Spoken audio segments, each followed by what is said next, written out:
नमस्कार। आज हम थोड़ा बिहार की राजनीति की गहराइयों में उतर रहे हैं। देखिए, नवंबर 2025 में वहां विधानसभा चुनाव होने वाले, जी लेकिन माहौल अभी से ही काफी गर्म है। हाँ, बिल्कुल। एक तरफ तो सत्ताधारी एनडीए है, बीजेपी और नीतीश जी की जेडीयू, वो अपनी जगह बनाए रखना चाहेंगे। और दूसरी तरफ दूसरी तरफ जाहिर है विपक्षी खेमा है, आरजेडी, कांग्रेस, वो वापसी की पूरी कोशिश में लगे हैं। और हाँ, इसी सब के बीच एक नया नाम भी आ गया है सामने, या कहें कि एक नया एंगल, प्रशांत किशोर, पीके। हाँ, प्रशांत किशोर और उनकी पार्टी जन सुराज। ये वही चेहरा है जो आप जानते ही हैं, पहले पर्दे के पीछे पार्टियों के लिए रणनीति बनाते थे बिल्कुल चुनावी रणनीतिकार। और अब वो खुद मैदान में है। जी। और आज हम खास तौर पर बात करेंगे उनकी हालिया प्रेस कॉन्फ्रेंस की। इसने बिहार की राजनीति में काफी हलचल मचा दी है। हाँ, सुना मैंने। खासकर जो उन्होंने उप मुख्यमंत्री सम्राट चौधरी पर आरोप लगाए हैं, वो खासे गंभीर बताए जा रहे हैं। बहुत गंभीर। तो आज हम यही देखेंगे, जो भी हमारे पास जानकारी है उसके आधार पर, कि ये पूरा मामला है क्या, आरोप क्या है और इसके मायने क्या हो सकते हैं बिहार की राजनीति के लिए। ठीक है, तो पहले थोड़ा सा प्रशांत किशोर के बारे में बात कर लेते हैं। ये रणनीतिकार से राजनेता बनने का सफर। हाँ, देखिए, इनका नाम तो सबसे पहले शायद 2011 में सुनाई दिया था बड़े लेवल पर।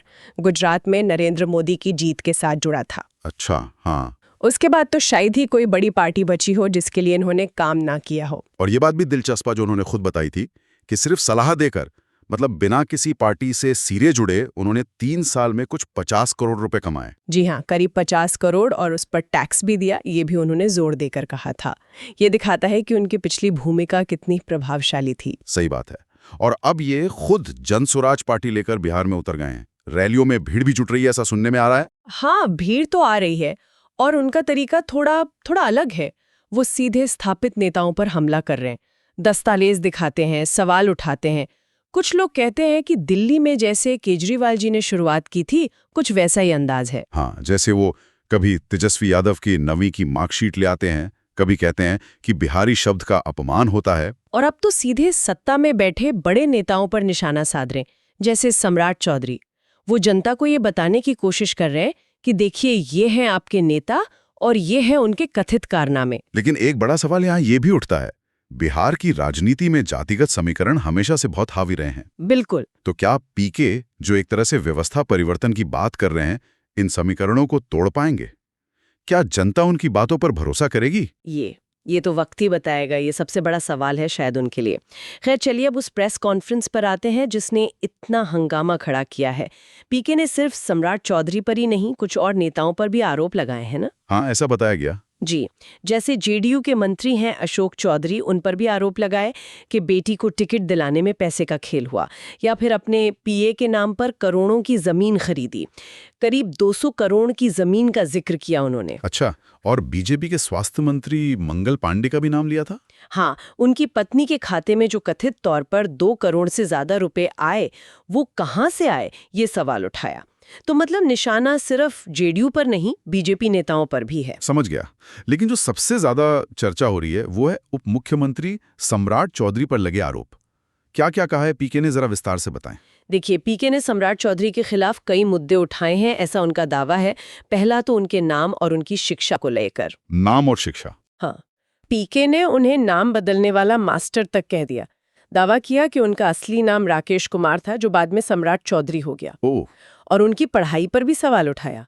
कहा कि वो मैट्रिक में फेल थे और 2010 के चुनावी हल्फनामे में तो उन्होंने खुद को 7वीं पास बताया था। अच्छा, ये तो हुई उनकी व्यक्तिगत और शैक्षणिक पृष्ठभूमि की बात। लेकिन इससे भी ज्यादा गंभीर आरोप है शायद, जो एक पुराने आपराधिक मामले से जुड़ा है। हाँ, और वही शायद सबसे विस्फोटक आरोप है।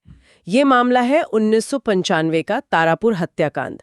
मुंगेर जिले में है तारापुर। वहां कुशवाहा समाज के 7 लोगों की हत्या हुई थी। 7 लोगों की हत्या, ये तो बहुत ही संगीन मामला रहा होगा। जी हाँ, बेहद संगीन। केस नंबर भी बताया पीके ने, 441995। और पीके का सीधा आरोप है कि सम्राट चौधरी, जो उस वक्त राकेश कुमार के नाम से जाने जाते थे, वो इस हत्याकांड में मुख्य अभियुक्त थे। मुख्य अभियुक्त। और इसमें पीके का खास जोर किस बात पर है? सिर्फ अभियुक्त होने पर या कुछ और गड़बड़ी का भी आरोप है? नहीं, सिर्फ अभियुक्त होने की बात नहीं है। पीके का आरोप इससे आगे जाता है। उनका कहना है कि सम्राट चौधरी यानी तब के राकेश कुमार ने कोर्ट से जमानत पाने के लिए कथित तौर पर अपनी उम्र गलत बताई। उम्र गलत बताई कैसे? आरोप है कि उन्होंने एक फर्जी दस्तावेज पेश किया जिसमें उनकी उम्र सिर्फ 15 साल दिखाई गई ताकि वो नाबालिग साबित हो सके, क्योंकि उस वक्त के कानून के हिसाब से नाबालिग को ऐसे गंभीर मामलों में भी सजा से राहत मिल जाती थी, और इसी आधार पर पीके का दावा है उन्हें जमानत मिल गई। अच्छा, लेकिन यहीं पर पीके ने कोई विरोधाभास भी पकड़ा है उनकी उम्र को लेकर ही? बिल्कुल, यहीं पर पूरा मामला दिलचस्प हो जाता है। पीके ने सम्राट चौधरी के 2020 के चुनावी हल्फनामे का हवाला दिया। हाँ, उस हल्फनामे में सम्राट चौधरी ने अपनी उम्र बताई है 51 साल। 51 साल 2020 में? जी, अब आप हिसाब लगाइए, अगर कोई 2020 में 51 साल का है तो 1995 में यानी 25 साल पहले। हाँ, तो उसकी उम्र करीब 25-26 साल होनी चाहिए। 15 साल कैसे हो सकती है? सही पकड़ा आपने, यही पीके का मुख्य बिंदु है। उनका कहना है कि ये कैसे हो सकता है कि 1995 में आप 15 साल के नाबालिग थे और 2020 में आप 51 साल के हो गए। तो इस आधार पर पीके का आरोप यह है कि उन्होंने न सिर्फ उस हत्याकांड में वो शामिल थे, बल्कि जमानत के लिए कोर्ट को गुमराह किया और फिर चुनावी हलफनामे में भी सही जानकारी नहीं दी। जी बिल्कुल, यही आरोप है, कोर्ट को गुमराह करना और चुनावी धोखाधड़ी। और इसी आधार पर पीके ने प्रधानमंत्री नरेंद्र मोदी को चिट्ठी भी लिखी है। अच्छा, चिट्ठी में क्या मांग की है? मांग की है कि सम्राट चौधरी को तुरंत उप मुख्यमंत्री पद से और बीजेपी से भी हटाया जाए। ये तो काफी बड़ा कदम है। मामला यहीं खत्म नहीं हुआ शायद।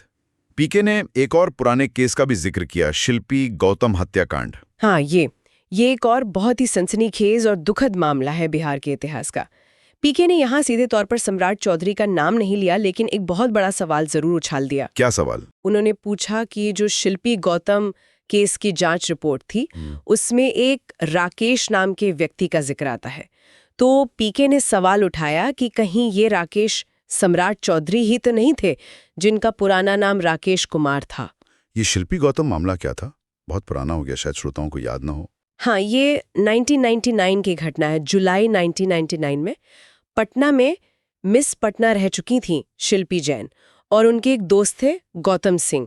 इन दोनों के शव एक विधायक के गैराज में खड़ी कार में मिले थे। कार में शव? बाप रे। जी, और मामला बहुत बिगड़ा हुआ था। पोस्टमार्टम रिपोर्ट में आया कि शिल्पी के साथ गैंगरेप हुआ था और फिर गला घोंटकर हत्या की गई थी, और गौतम को पीट-पीट कर मार डाला गया था। हे भगवान, उस वक्त तो बहुत हंगामा हुआ होगा। किसका नाम आया था इसमें? उस समय बिहार में आरजेडी की सरकार थी, राबड़ी देवी मुख्यमंत्री थी, और लालू प्रसाद यादव के साले साधु यादव, उनका नाम इसमें बहुत जोर शोर से उछला था। वो उस वक्त काफी ताकतवर माने जाते थे। और पुलिस की जांच? पुलिस पर तो बहुत गंभीर आरोप लगे थे, सबूत मिटाने के आरोप, जैसे कार को ड्राइव करके थाने ले जाया गया जिससे फिंगरप्रिंट्स खराब हो गए होंगे, जल्दबाजी में दाह संस्कार करवा दिया गया। बहुत सवाल उठे थे पुलिस की भूमिका पर। फिर आगे क्या हुआ? सीबीआई जांच हुई थी शायद। हाँ, बहुत दबाव बना, तब जाकर मामला सीबीआई को सौंपा गया। लेकिन यहाँ भी पेच है। आरोप लगते हैं कि साधु यादव ने डीएनए जांच के लिए अपना सैंपल देने से ही मना कर दिया था। अच्छा। और फिर देखिए, 2004 में केंद्र में यूपीए की सरकार बनी, जिसमें लालू यादव की पार्टी आरजेडी भी शामिल थी। उसके कुछ समय बाद सीबीआई ने इस केस में सबूतों की कमी बताकर क्लोजर रिपोर्ट लगा दी। मतलब केस बंद? हाँ, केस बंद कर दिया और इसे आत्महत्या का मामला बता दिया गया। बाद में शिल्पी के भाई ने 2006 में फिर से केस खुलवाने की कोशिश की, लेकिन खबरें आईं कि उनका अपहरण हो गया और फिर उन्होंने केस वापस ले लिया। कितना दुखद है ये सब।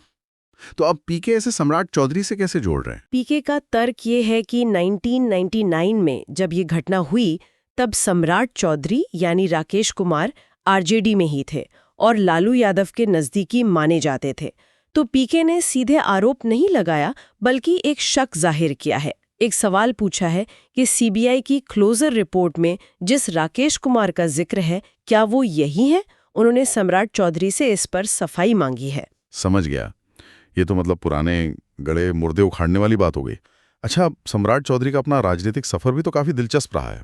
कई पार्टियों में रहे हैं वो। हाँ बिल्कुल, आरजेडी से शुरू किया था, फिर जेडीयू में आए, मंत्री भी बने, फिर 2017 में वो बीजेपी में शामिल हो गए और आज देखिए उप मुख्यमंत्री हैं। मतलब बिहार की राजनीति के तीनों प्रमुख ध्रुवों में वो रह चुके हैं। तो अब जो पीके ने ये ताज़ा और इतने गंभीर आरोप लगाए हैं, इस पर उनकी क्या प्रतिक्रिया आई है? सम्राट चौधरी ने कुछ कहा है? हाँ, उन्होंने प्रतिक्रिया दी है। उन्होंने इन सारे आरोपों को सिरे से खारिज कर दिया है। पीके को उन्होंने नौसिखिया नेता बताया है, जिसे बिहार की जमीनी हकीकत का अंदाजा नहीं है। और वो तारापुर वाले मामले पे, राकेश नाम पर, उस पर उन्होंने कहा कि जिस राकेश का जिक्र पीके कर रहे हैं वो कोई और है, कोई आइसक्रीम बेचने वाला, और उनका नाम खराब करने की कोशिश की जा रही है। उन्होंने कहा है कि जनता चुनाव में सब देख लेगी और न्याय करेगी। तो अब सबसे बड़ा सवाल यही कि इन सारे आरोपों प्रत्यारोपों का, इन खुलासों का बिहार की राजनीति पर क्या असर पड़ेगा? चुनाव ज्यादा दूर नहीं है। हाँ, ये बहुत ही पेचीदा सवाल है। देखिए, पीके ने निशाना साधा है बीजेपी के उप मुख्यमंत्री पर और इस्तीफा मांगा है प्रधानमंत्री से। अगर बीजेपी पर कोई दबाव बनता है या ये मामला और तूल पकड़ता है तो क्या इसका फायदा विपक्ष को यानी आरजेडी को मिलेगा? हो सकता है, लेकिन जैसे हमने देखा शिल्पी गौतम जैसे मामलों का जिक्र आरजेडी के पुराने शासनकाल की तरफ भी तो उंगली उठाता है, तो ये एक तरह की दोधारी तलवार भी हो सकती है। सही बात है। और ये भी तो सोचना होगा कि क्या बिहार के वोटर्स इन सब बातों को गंभीरता से लेंगे या फिर चुनाव में वही जाति, विकास, स्थानीय मुद्दे हावी रहेंगे? कहना मुश्किल है। पीके की रणनीति तो साफ दिख रही है। वो स्थापित नेताओं के कथित दागदार अतीत को सामने लाकर एक माहौल बनाना चाहते हैं। वो ये दिखाना चाहते हैं कि पार्टियां कोई भी हों, नेताओं के चरित्र पर सवाल है। हाँ, एक तरह का एंटी इनकम्बेंसी और चरित्र पर फोकस। जी, लेकिन बिहार का वोटर इसे कैसे देखता है, वो इसे कितना वजन देता है, ये तो नतीजों से ही पता चलेगा। पर इतना तय है कि पीके ने कुछ बहुत पुराने और दबे हुए बेहद गंभीर मामलों को फिर से पब्लिक डोमेन में ला दिया है। बहस तो छिड़ गई है। बिल्कुल। तो आज हमने काफी गहराई से समझने की कोशिश की कि प्रशांत किशोर ने बिहार की राजनीति में ये जो नया तूफान खड़ा किया है, खासकर उप मुख्यमंत्री सम्राट चौधरी पर जो गंभीर आरोप लगाए हैं, चाहे वो तारापुर हत्याकांड का मामला हो, उम्र में हेरफेर का आरोप हो या फिर शिल्पी गौतम कांड का जिक्र, इन सब ने सियासत को गरमा तो दिया है। हाँ, सम्राट चौधरी ने तो आरोपों को बेबुनियाद बताया है, कहा कि ये सब झूठ है। दूसरी तरफ पीके अपनी बात पर अड़े हैं और मामला प्रधानमंत्री तक भी पहुंचा दिया उन्होंने। अब देखना होगा कि चुनाव से पहले ये पूरा प्रकरण क्या मोड़ लेता है। सबकी नजरें इस पर रहेंगी। और सबसे महत्वपूर्ण, जैसा आपने कहा, कि बिहार की जनता इन सब पर क्या सोचती है और अंत में अपना फैसला क्या सुनाती है। जी बिल्कुल। और जाते जाते आज की इस चर्चा से जो एक सवाल मन में उठता है वो श्रोताओं के लिए छोड़ जाते हैं। जब हम देखते हैं कि शिल्पी गौतम जैसे गंभीर मामले, जिनमें बड़े राजनीतिक नाम उछले, वो कथित तौर पर राजनीतिक प्रभाव के कारण अंजाम तक नहीं पहुंच पाए या बंद कर दिए गए, तो ये सोचना लाजमी है कि आज जब चुनावी माहौल में इतने ऊंचे पदों पर बैठे लोगों पर इतने गंभीर आरोप लगते हैं, तब न्याय और जवाबदेही की जो प्रक्रिया है वो कितनी स्वतंत्र और कितनी प्रभावी रह पाती है, इस पर जरूर सोचिएगा।